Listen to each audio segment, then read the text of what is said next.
palmas.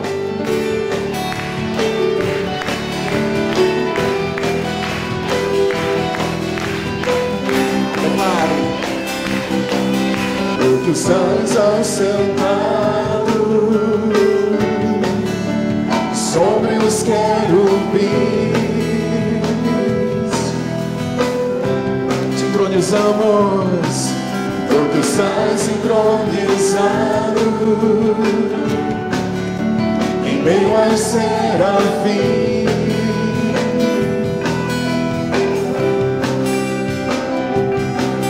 Todos os anjos aclamado por anjos, enche esse lugar. Peça a Ele com fé. Todos os anjos assentados sobre um trono de glória. Jesus, tu que estás sincronizado Sobre nós, sobre os louvores do teu povo, sobre este lugar, Senhor.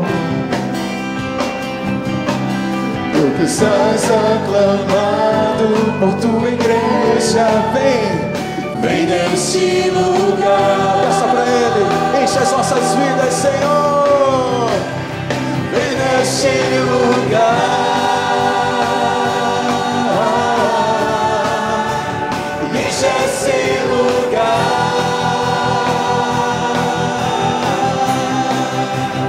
Enche esse lugar.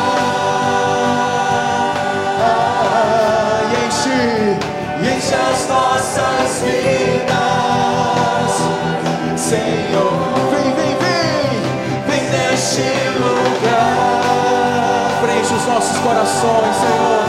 Envolve-nos com a Tua presença. Inunda-nos, Senhor, com a Tua presença, Senhor. E enche esse lugar. E enche as nossas vidas, Senhor Jesus. Cante o nome dEle. Jesus,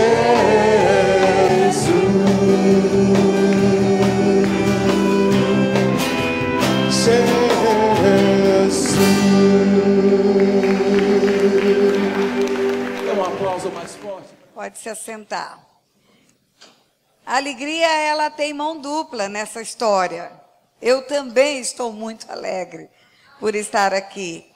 Eu sempre, quando vou, eu falo, Deus, será que um dia eu volto? Porque, na verdade, eu não tenho uma agenda, eu tenho uma missão. E Deus faz a minha agenda para cumprir essa missão. E eu falo, Pai, será que eu volto? E voltar para mim é muito bom. É muito bom reencontrar vocês. É muito bom ver o que Deus está fazendo nesse lugar. Ver que as portas do inferno não prevalecem contra a igreja. Né? E que a boa obra que Deus começou, Ele vai concluir, Ele vai completar. Quando eu entrei por aquela porta, estava cantando um cântico do amor de Deus. Quando a pastora Tainã foi chamada para orar, ela falou do amor de Deus. Quando o pastor Diogo me apresentou, ele disse que é mais uma manifestação do amor de Deus, nos permitir esse reencontro, estarmos juntos. E eu quero falar desse amor para você nessa manhã. Você sabe, está escrito que Deus amou o mundo de tal maneira que deu o seu Filho único, unigênito, para que todo aquele que nele crê não pereça, mas tenha a vida eterna.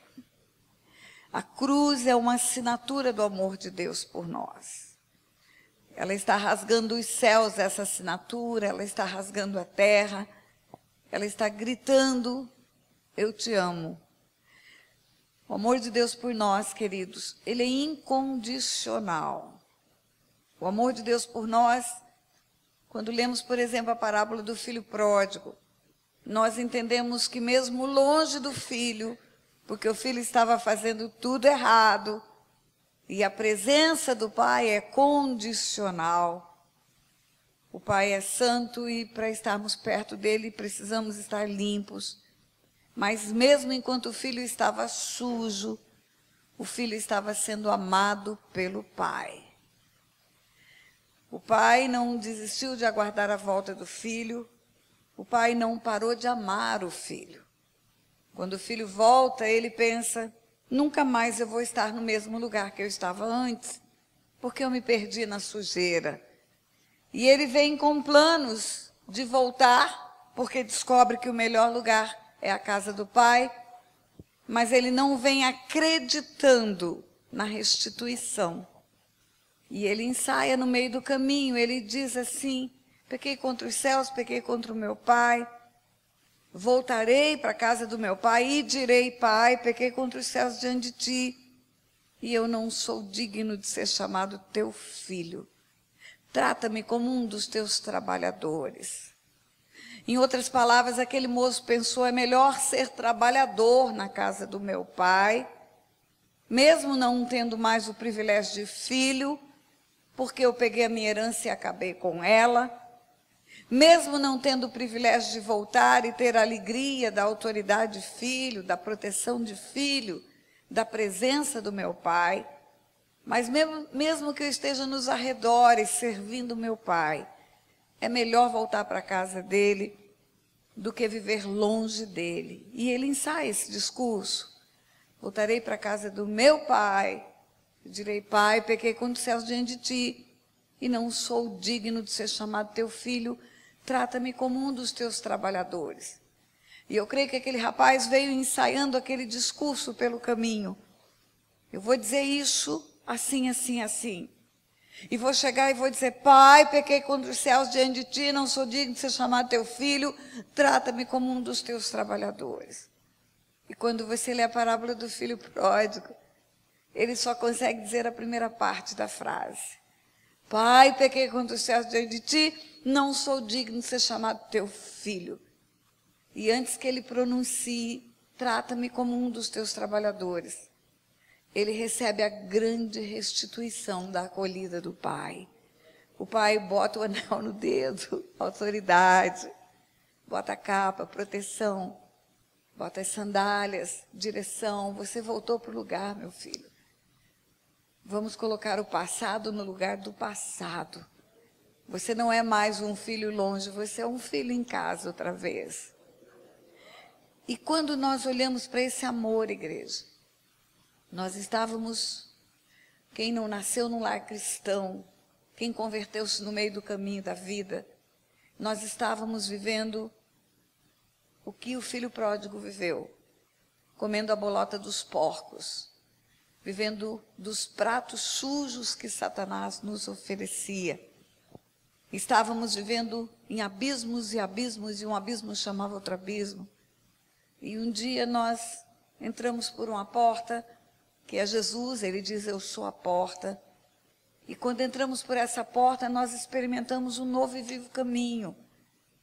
Eu sou o caminho, ele diz, a verdade e a vida.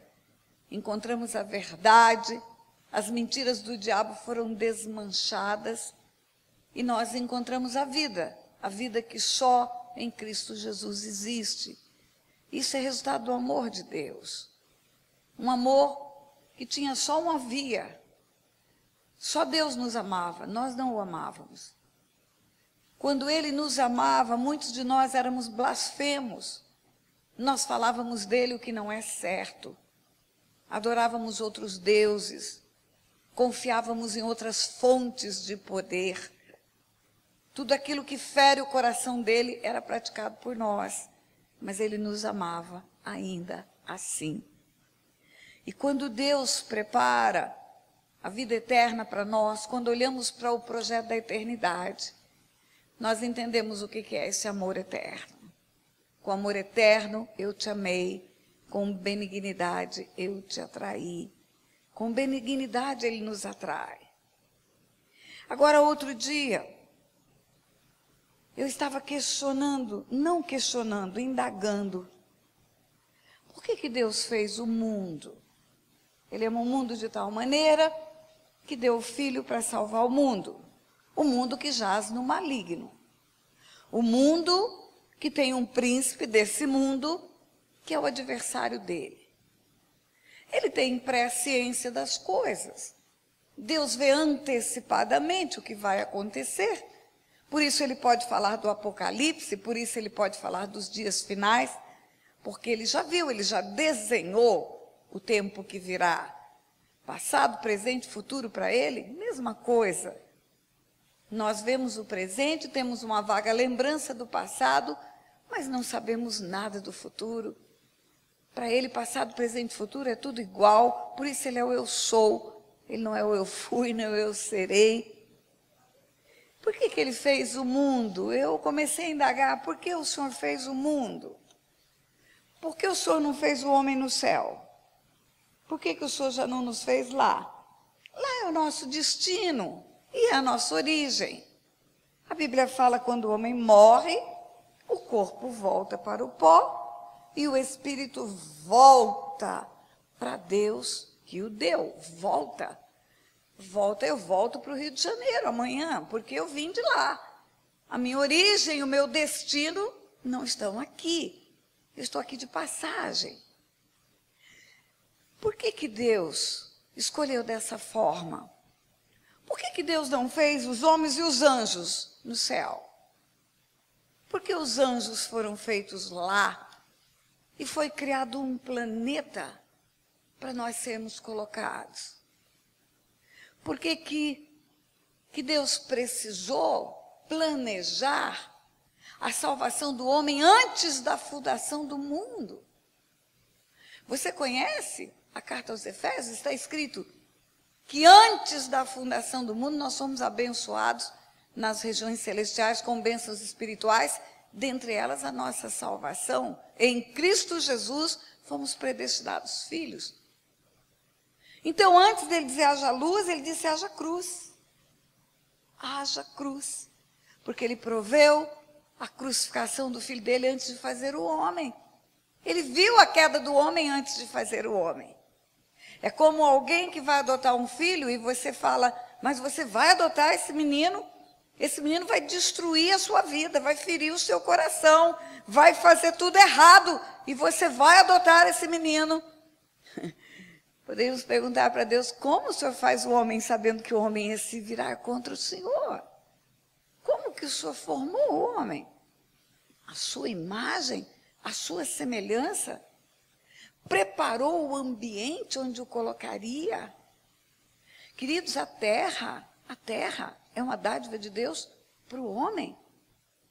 Quando você vê a palavra dizer, viu Deus que era bom, viu Deus que era bom, viu Deus que era bom, você acha que era bom para ele o que ele estava fazendo? Quando Deus faz o mar, viu Deus que era bom?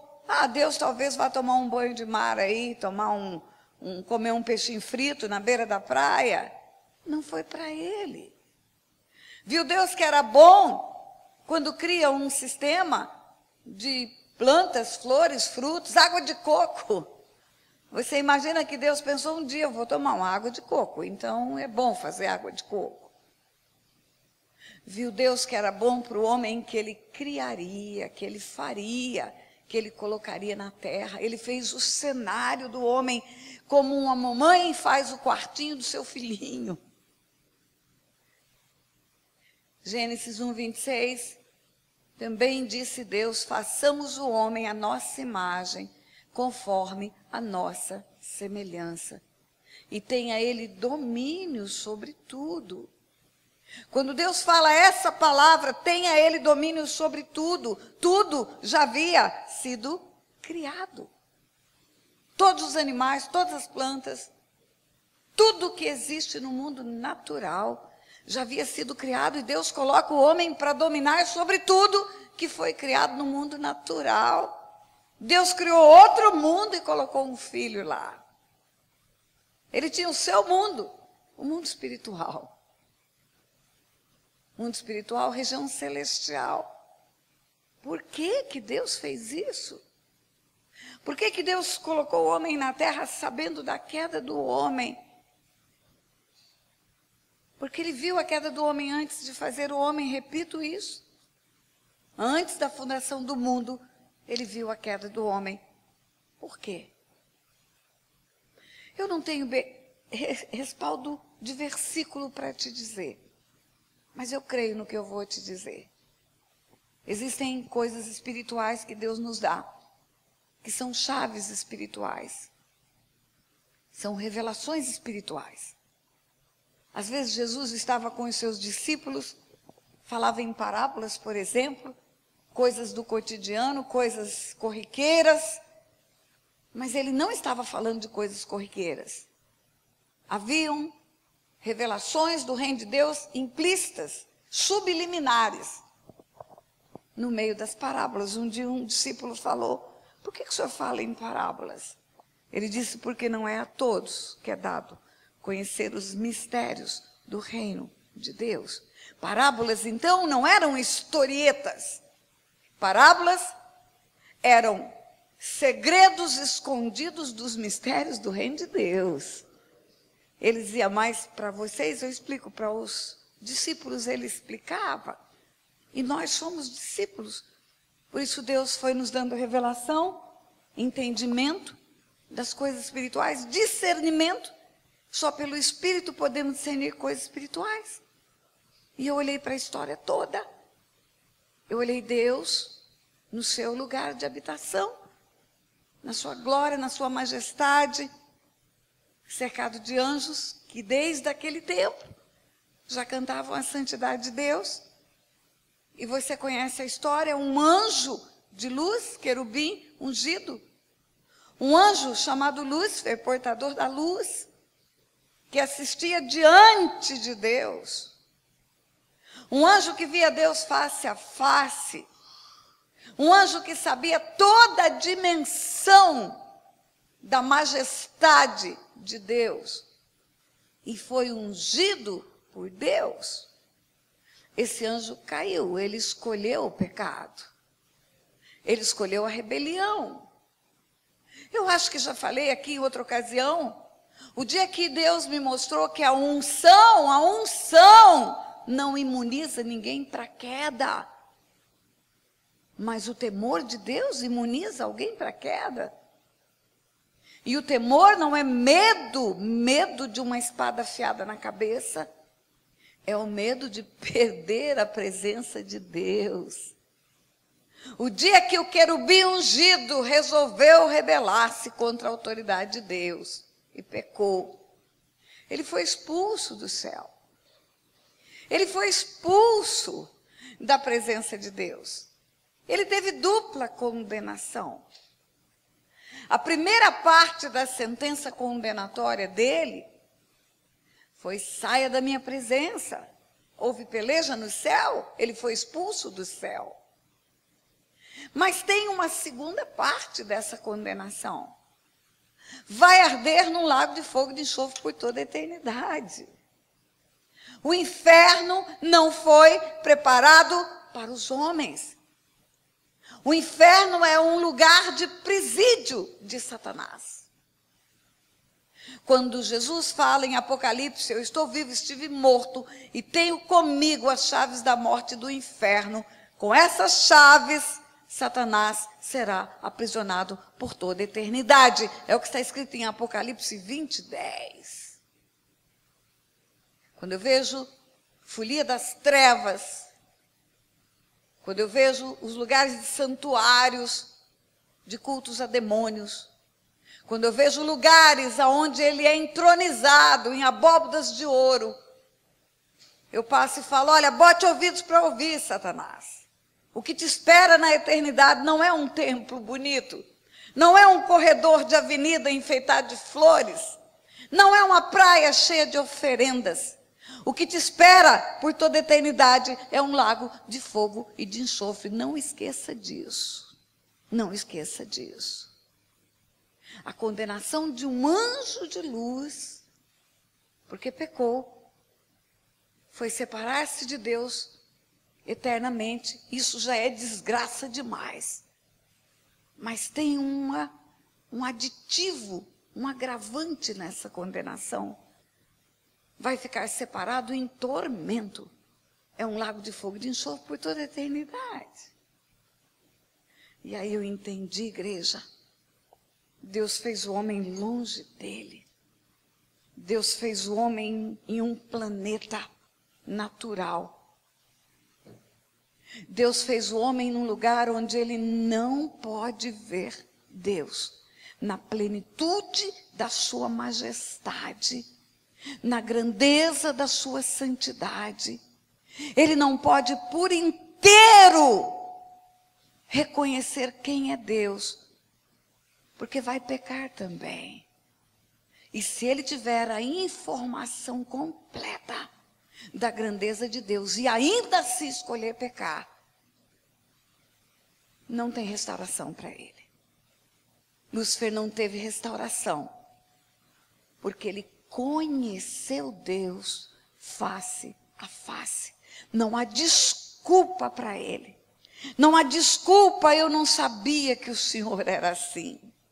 Eu não sabia que a tua santidade era tão grande.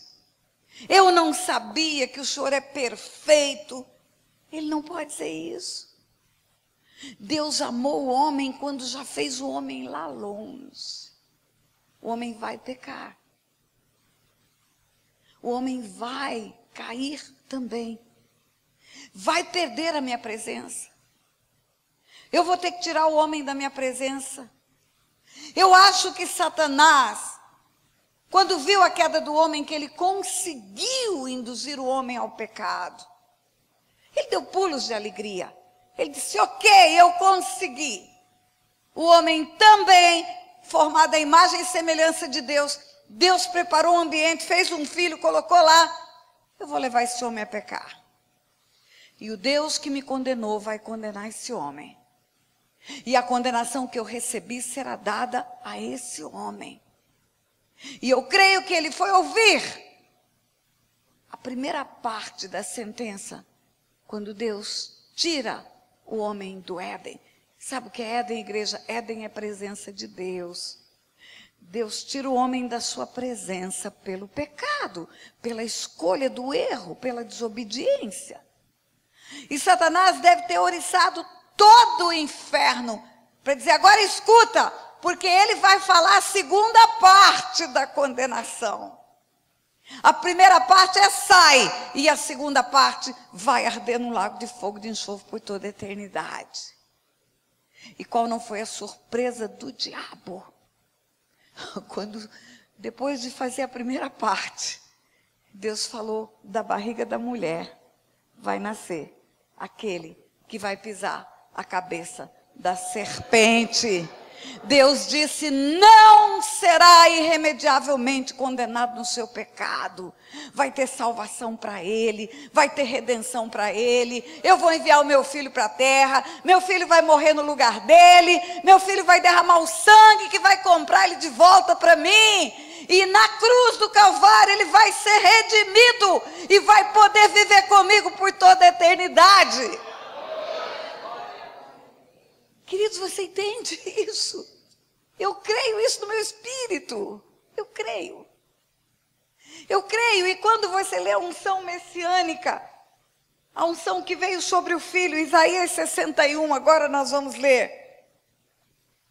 O Espírito do Senhor Deus está sobre mim, porque o Senhor me ungiu para pregar boas novas de salvação. Enviou-me a restaurar os feridos de coração.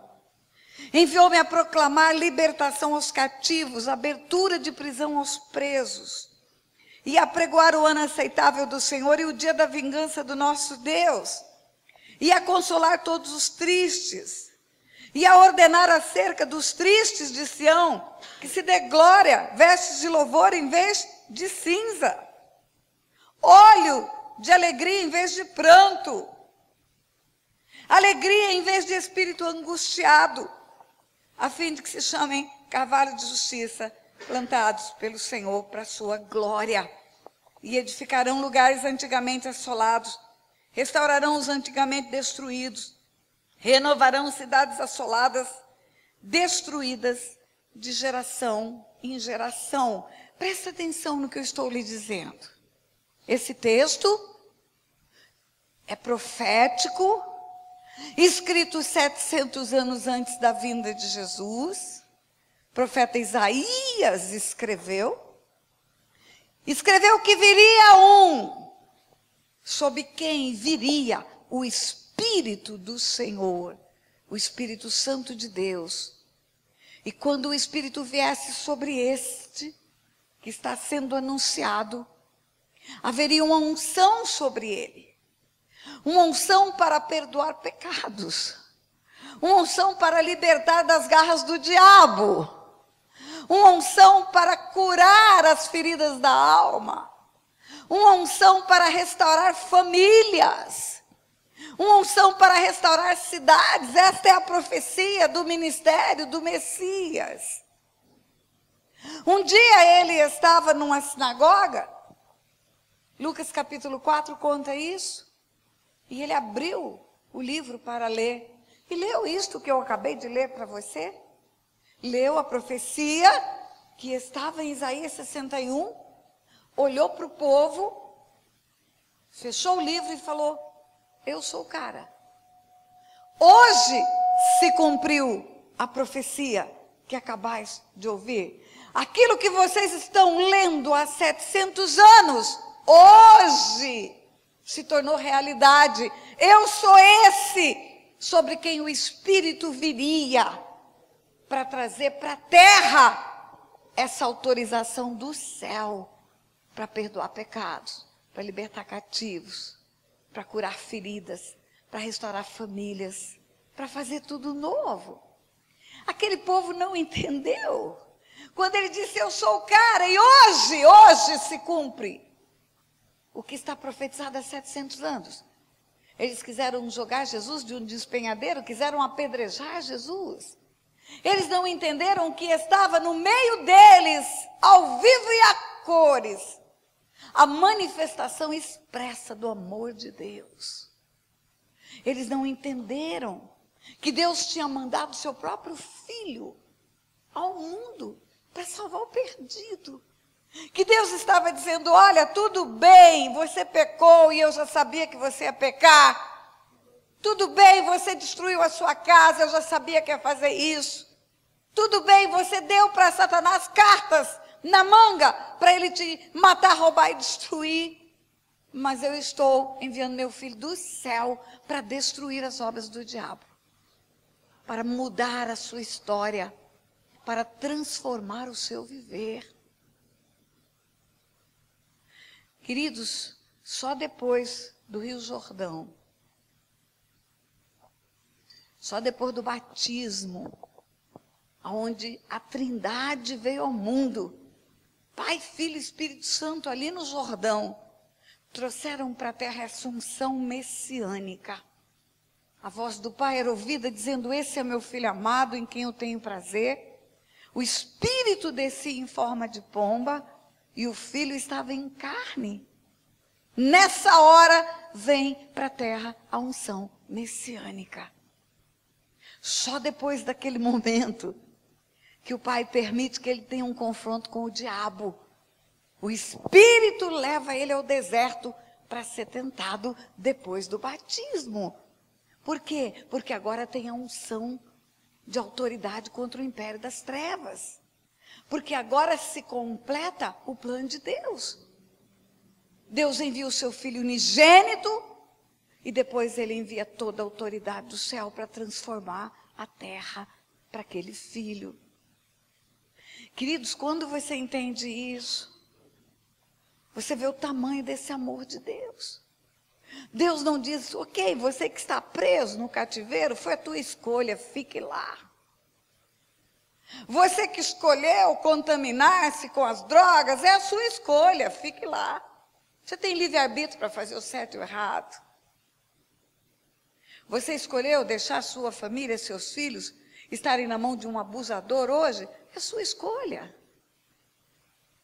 Eu ainda faço muito de não te colocar num lago de fogo de enxofre agora, te dou a chance de ser colocado depois dessa caminhada na terra. Mas não foi isso que ele fez. Ele enviou o Filho dele. A cruz é uma loucura tão grande, igreja, para os que perecem. A cruz é uma loucura tão grande. Quando eu penso na cruz, eu viajo na minha imaginação. Eu imagino assim, você tem uma dívida num banco de 10 bilhões de dólares. E você não tem um tostão para pagar. Você não tem como pagar. Você vai ser preso, vai perder tudo que tem, vai perder sua família, vai perder seus bens. Você não tem um tostão para pagar essa dívida. Aí aparece um benfeitor lá no banco. Procura o gerente e fala, olha, eu sei que Tânia deve tudo isso. Está aqui o cheque, eu estou deixando o cheque para pagar a conta dela. O gerente leva um susto. Que doido é esse que vai pagar uma conta tão grande? Mas o gerente não pode zerar a minha conta, a minha dívida. O meu contrato, eu assinei, faz lei entre as partes. Em direito, isso não é possível acontecer. Para que a minha dívida desapareça, tem que ter a minha anuência, a minha concordância. Eu tenho que concordar que alguém pague essa conta e termine com esse contrato. E aí o gerente manda me chamar, você quer que pague essa conta para você? Aí algumas pessoas dizem, eu vou pensar. Vamos ver, talvez amanhã. É isso a cruz. O homem pecou, destituído foi da glória de Deus. O homem pecou e por causa disso tinha que viver separado de Deus para sempre. Mas Deus manda o Filho semelhante ao homem. Aquele que existia antes da fundação do mundo, revestido de glória, poder, majestade. Quando ele ora a oração sacerdotal, ele fala, Pai, glorifica-me com a glória que eu tinha antes da fundação do mundo. Por que tudo isso? Para eu voltar para casa. Para eu voltar para o Pai. Para eu voltar para a minha origem. Minha origem é o coração de Deus. O meu destino pode ser o coração de Deus. Se eu aceitar esse amor, se eu aceitar esse amor incondicional. Você conhece a minha história? Quando Deus encontra comigo, vai me catar no lixo, vai me catar no pior lugar da minha vida. Eu não tinha nada de bom, nada. Mas Ele me amou na minha sujeira. Me amou do jeito que eu estava, onde eu estava. E me alcançou. E cada uma aqui tem uma história. Ele nos amou primeiro, igreja. Que amor é esse? Que amor é esse que não leva em conta o que eu fiz de errado, mas quando eu me arrependo, é como se tivesse zerado a conta, não devo mais nada. E o que eu pago por essa graça, por esse benefício? Nada! Eu preciso apenas anuir, eu preciso apenas concordar.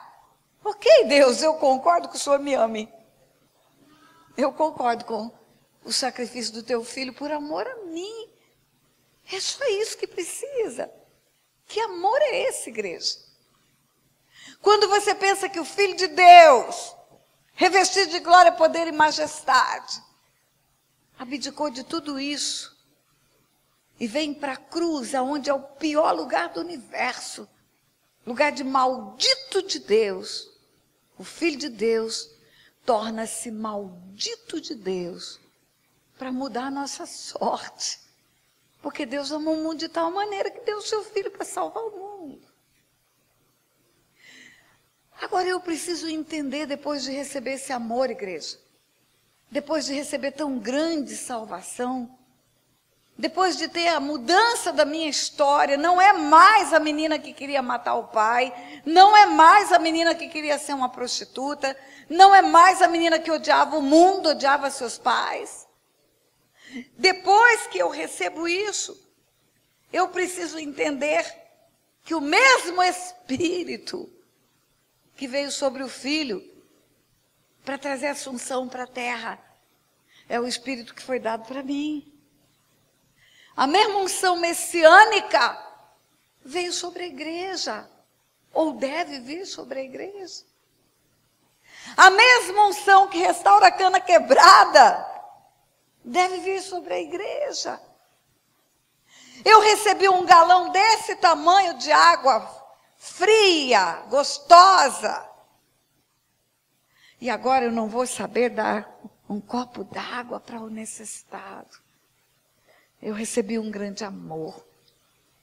Eu recebi uma grande dádiva, um grande perdão, uma grande restauração. Eu recebi a alegria de ver a salvação da minha família. A minha mãe estava drogada em cima de uma cama quando eu me encontrei com Deus. E a minha mãe morre com o Senhor. O meu pai era o homem mais promíscuo que eu conheci e morre com o Senhor. E o meu irmão estava louco porque usou drogas muito tempo e pirou. E hoje está com o Senhor. Ele não só cuidou de mim, mas Ele fez cumprir uma promessa na minha vida. Crê no Senhor Jesus e será salvo tu e a tua casa. Não tem ninguém mais na macumba, não tem ninguém mais no candomblé, não tem ninguém mais no espiritismo, não tem ninguém mais na prostituição. Acabou. Aí eu recebo tudo isso.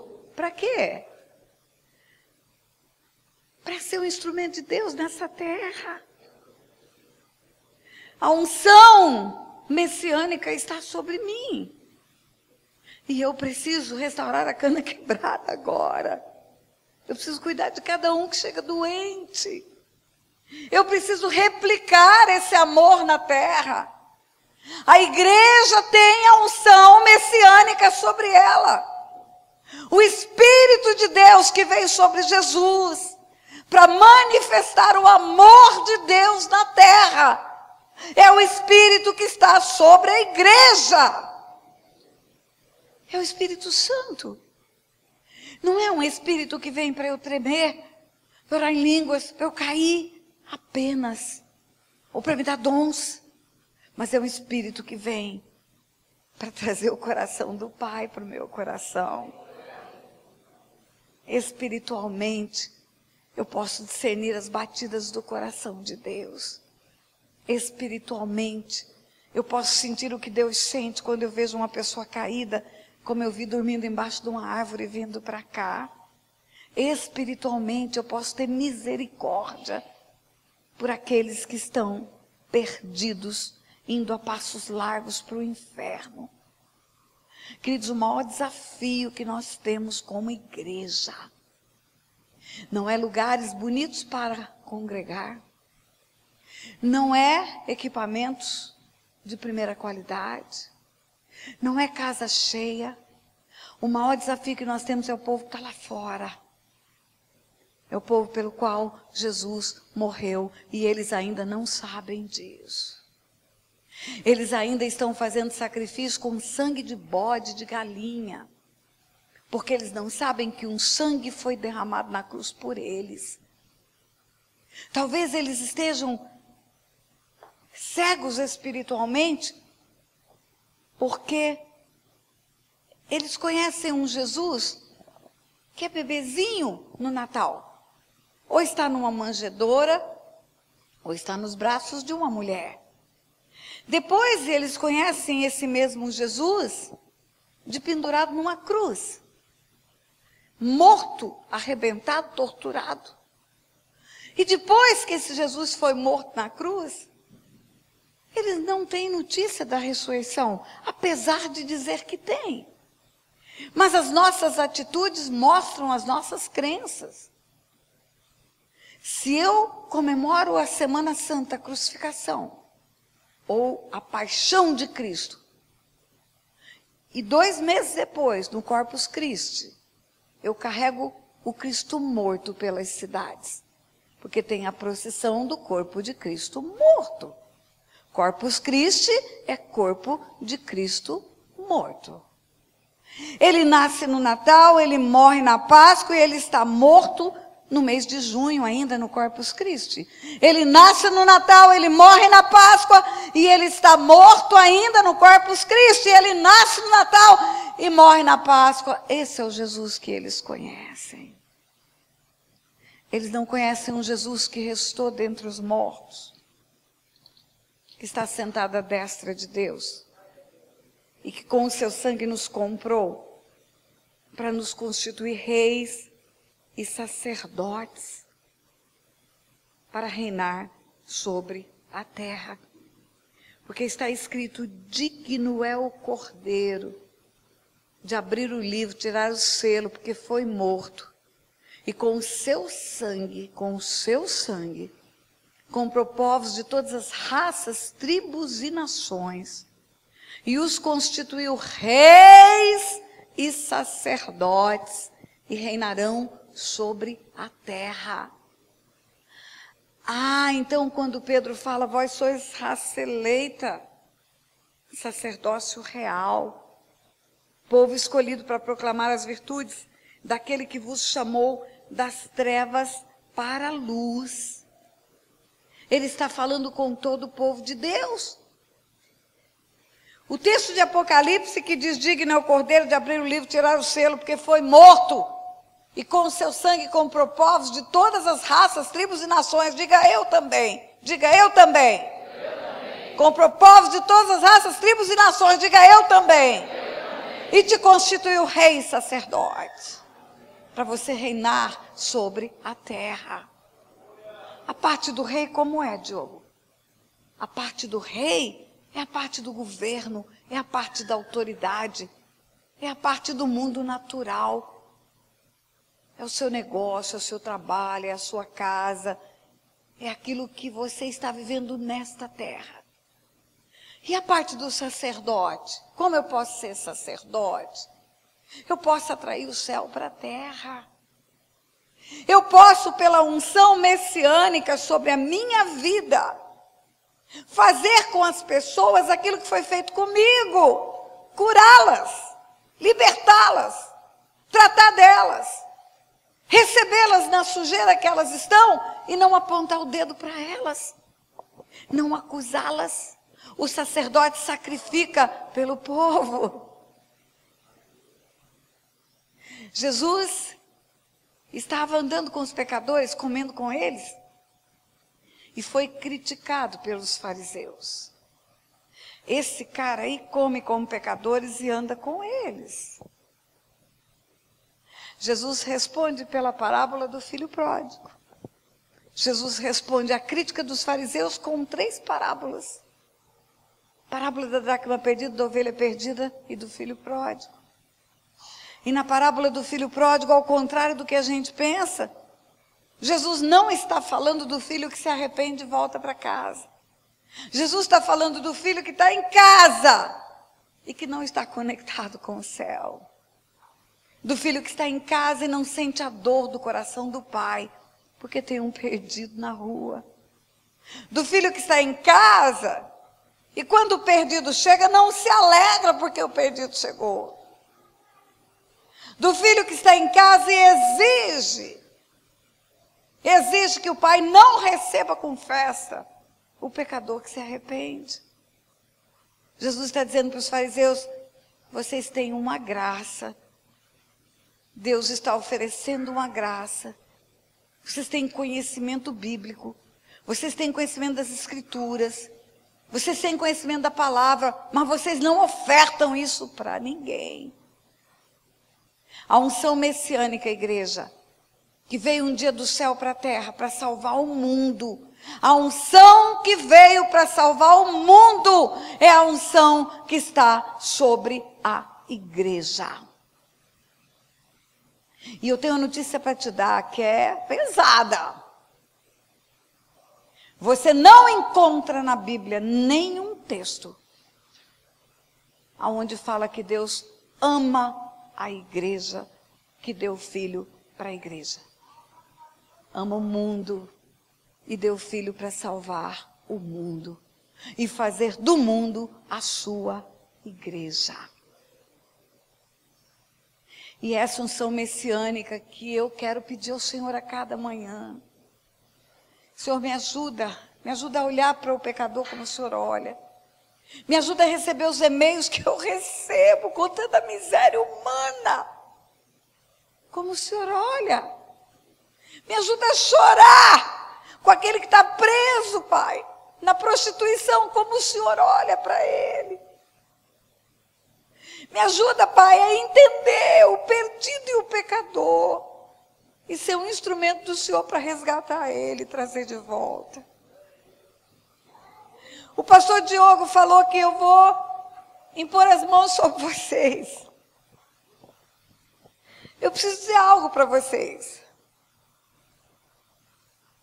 A unção que você respeita e a unção que você honra é a unção que você atrai para a sua vida. Se você quer imposição de mãos minhas, você vai dizer, pastora, eu estou querendo morrer de amor pelo pecador. Porque é o que acontece na minha vida. Ontem uma pessoa falou assim para mim, pastora, um dia a senhora pôs a mão na minha cabeça e falou que sobre mim viria unção que restaura a cana quebrada. Pastora, só chega a cana quebrada na minha vida. Não dá para chegar umas canas inteiras de vez em quando? As quebradas vão ficar inteiras. E elas vão ser instrumento de Deus para outras canas quebradas. Eu vou orar sim. Mas você quer isso para a sua vida? Isso não é cômodo, igreja. Não é cômodo, são milhares de pessoas ao nosso redor, precisando de libertação, precisando de cura, precisando de restauração familiar, casamentos caindo aos pedaços. São milhares de pessoas contando históricos de abuso sexual das suas crianças dentro de casa pelos maridos.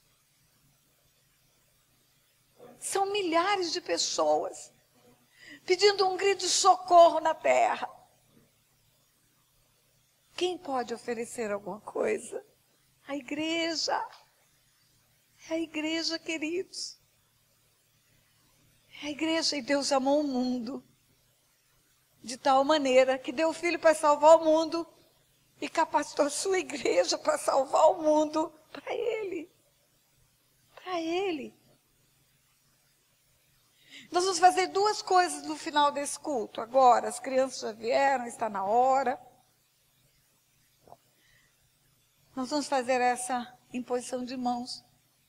Pastor Otto está comigo no mesmo ministério. Nós fazemos juntos isso. Nós vamos fazer dia 10 de julho, 50 anos de casados. Eu me converti antes de casar, eu tenho 53 anos de conversão. A gente caminha junto nessa história de cuidar de pessoas. A gente caminha junto nessa história de não desistir de pessoas. Nós estamos juntos nesse negócio de trazer famílias para o lugar da reconciliação. Ele vai me ajudar, nós vamos impor a mão sobre sua cabeça. E vamos pedir a Deus antes dessa imposição de mãos, que a mesma unção que há na nossa vida seja concedida a Deus para a sua vida. Se você quiser isso, nós vamos fazer isso. Porque o amor de Deus por nós, queridos, nos dá tudo. Ele não nos dá só a salvação. Ele não dá só a restituição e a reconciliação. Às vezes nós nos comportamos achando que estamos dando alguma coisa para o Senhor. Você sabe o que é a única coisa que você dá para Deus verdadeiramente que você não ganhou dele primeiro?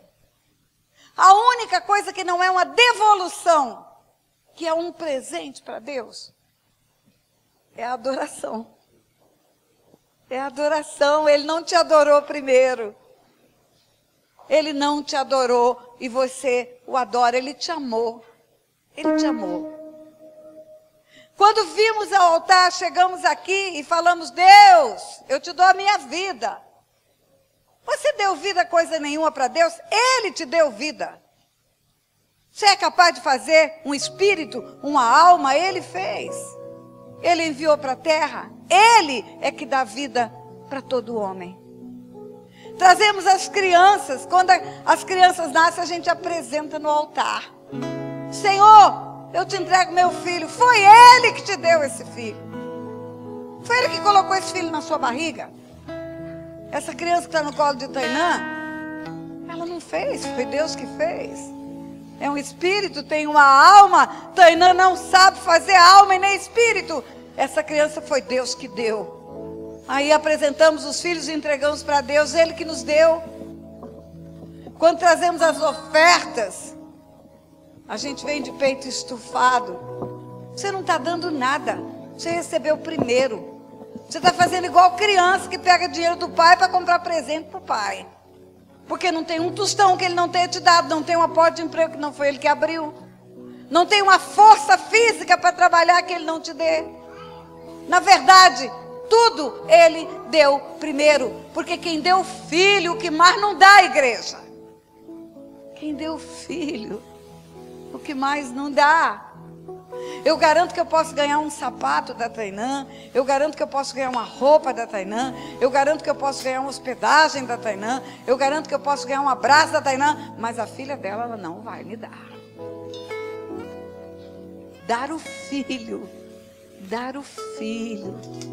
É a maior prova desse amor. Quem nos deu filho, que mais não dará? A unção que nós vamos ministrar sobre a tua vida é a unção de amor pela alma perdida. É a unção que leva as pessoas a perdoarem aqueles que o magoaram. É a unção que leva a pessoa a dar oportunidade de uma segunda chance. Reconstrução de famílias. É a unção que não olha o passado. Nós como igreja precisamos aprender a olhar para frente. Deixar as coisas que para trás ficaram, prosseguir para o alvo que está proposto. Me feriu? Eu perdoo. Acabou comigo? Eu abençoo. Senhor, eu vou caminhar para frente. Você sabe por que vem a primavera e o verão? Porque o inverno passa. Senão não viria. Você quer assunção? Se você quer, nós vamos impor a mão sobre a sua cabeça. Vem, pastor Otto. Pastor Otto vai ser o primeiro a ofertar para poder vir aqui. Nós não vamos orar, nós vamos impor as mãos só. Eles virão aqui. Eu acho que tem que ser primeiro essa turma daqui. Faz uma fila, isso. A fila vai fazer com que você pegue a imposição das mãos do Otto e a minha. Nós não vamos falar nada para você. Nós estamos falando para Deus, Senhor, que a unção que há sobre mim venha sobre a vida dela. Em nome de Jesus. Eu não preciso ser reconhecido por ninguém. Receba em nome de Jesus. Receba em nome de Jesus. A minha glória é fazer com que conheçam a Ti. Receba em nome de Jesus. Em que de mim para que Tu cresças, Senhor. Receba em nome de Jesus. Mas Receba em nome de Jesus. Receba em nome de Jesus. e como os serafins que cobrem o Pode vir aqui, pastor, tem a mesma unção, é igual. Receba em nome de Jesus. Receba em nome de Jesus. Receba. Pode vir aqui também. Receba. para que Tu cresças, Senhor. Receba em nome de Jesus. Mais e mais. Receba. O Santo dos Santos, Receba em nome de Jesus. a fumaça Receba em nome de esconde, só Receba Teus em nome de olhos me veem, debaixo de Tuas Receba em nome de asas, Jesus. não meu abrigo, Receba em nome de Jesus. meu lugar secreto. Receba.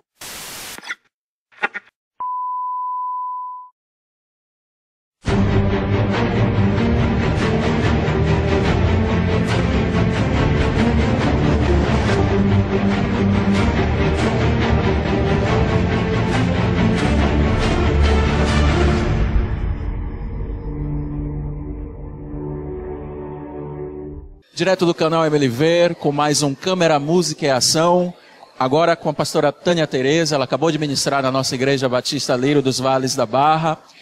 Pastora Tânia, gostaria que a senhora falasse um pouco sobre o Silk. qual a importância dele? O SILC é um seminário intensivo de libertação e cura. É um seminário num sistema de imersão total. São 5 dias de um mergulho em tudo que a palavra de Deus nos ensina sobre libertação. E a verdadeira libertação, ela se dá pela palavra. A Bíblia fala: e conhecereis a verdade, e a verdade vos libertará. Nós trabalhamos com uma equipe excelente de conselheiros. Então nós temos a palavra e temos o aconselhamento. Acontece a cada 2 meses no estado de Tocantins, numa cidade chamada Paraíso do Tocantins. E pessoas do Brasil inteiro têm ido para aquele lugar. Alguns vão em busca de conhecimento para trabalhar com libertação, outros vão em busca da própria libertação. O último SILC que nós fizemos, nós tínhamos pessoas de 29 cidades do Brasil, de 15 estados do Brasil, de ministérios variados. Então Deus separou um lugar e preparou pessoas para cuidar de pessoas que precisam de ajuda. Eu te convido a estar lá. Esse é o SILC. Você não pode perder, eu estarei participando, eu e minha esposa. Eu ouço muito testemunhos abençoados sobre isso, então não deixe de ir. Pastora Tânia, para a gente encerrar, uma mensagem para o Ministério de Louvor, o Novo Farol da Lírio Barra. A adoração e louvor é o nosso presente para Deus. É aquilo que nós levamos para Ele do fundo do nosso coração, que não ganhamos dele, mas nasceu em nós e de nós para Ele. E eu creio que Deus, Ele faz o seguinte. Eu creio porque nós que somos pais, fazemos isso. Quando os nossos filhos chegam em casa, que eles vão de férias, começam a chegar os carros para o Natal, para o Ano Novo. Cada filho que chega com um abraço para nos dar, com um carinho para nos oferecer, nós descemos a escada correndo, vamos esperá-los no portão, queremos receber o carinho deles. E eu creio que Deus faz isso.